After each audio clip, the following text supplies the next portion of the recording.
Hey, my name is Joseph Anthony Camerari, aka GfJoe, Gluten Free Joe. Yes, I'm gluten free. I'm gonna tell you a story about what happened to me and why I'm gluten free.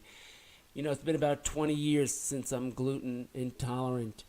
And in 1992, I moved to Los Angeles and to study filmmaking and become a great director and filmmaker and I got to work for a big studio. And while that was going on, I had problems with my right hand. I've been getting rashes on my hand, and the uh, it didn't affect me until maybe about a year or two after I moved to LA.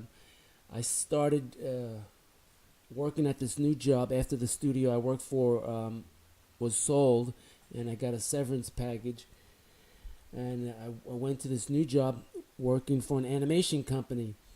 And every day I was late for work, and I couldn't get up out of bed. And I kept apologizing. I had a great boss, and I must have hit the snooze alarm about 8 times. Took me about an hour to get out of bed.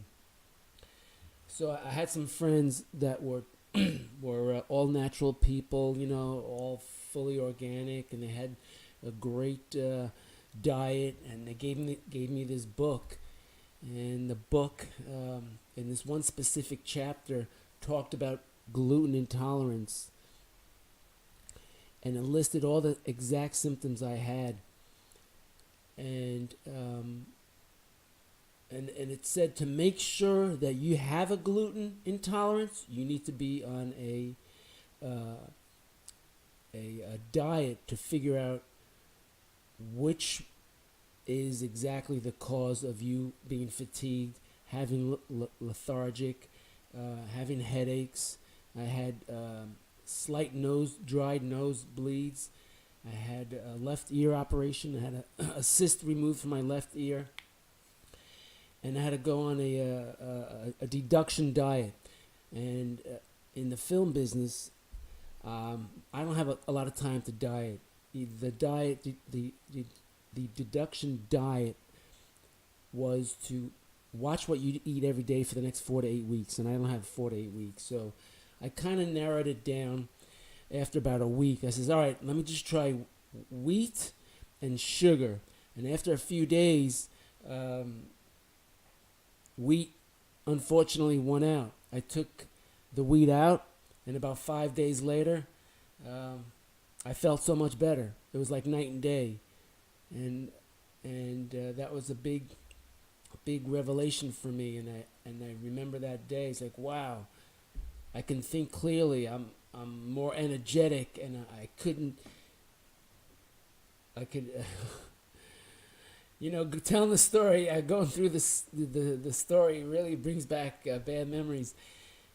But I'm I'm Italian, and the reason why I'm saying my heritage and my ethnicity is because Italian diet is a lot of carbs, a lot of breads, a lot of pastas, a lot of pizza, and a lot of cakes and all the great stuff. You know that makes an Italian culture.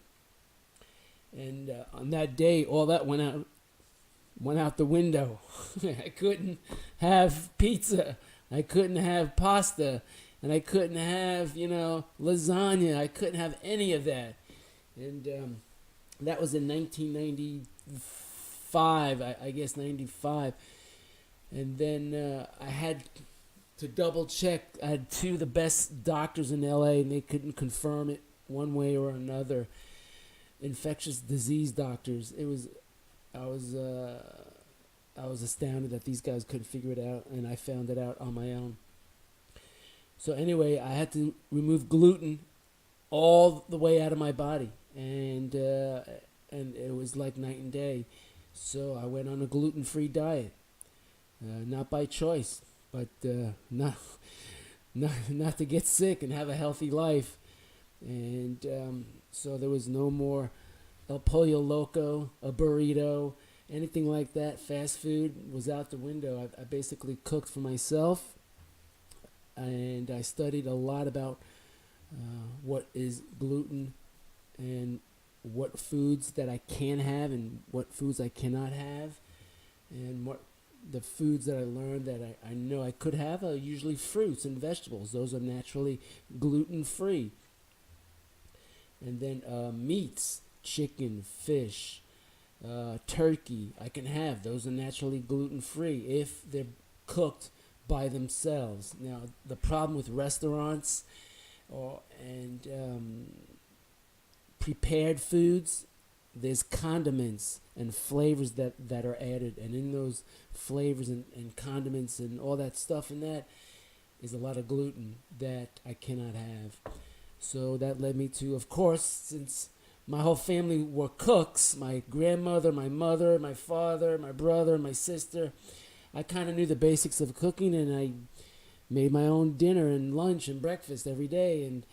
Um, and and then after I left L.A., I came back to Florida. Jobs weren't going so well for me, and I had a big thrill working for that big studio, and I learned a lot. That was like a film school in itself, and I'm glad I didn't go to UCLA for a 4-year degree because I learned it right at Stephen J. Cannell Studios in Hollywood, California, and I was very happy to be working there.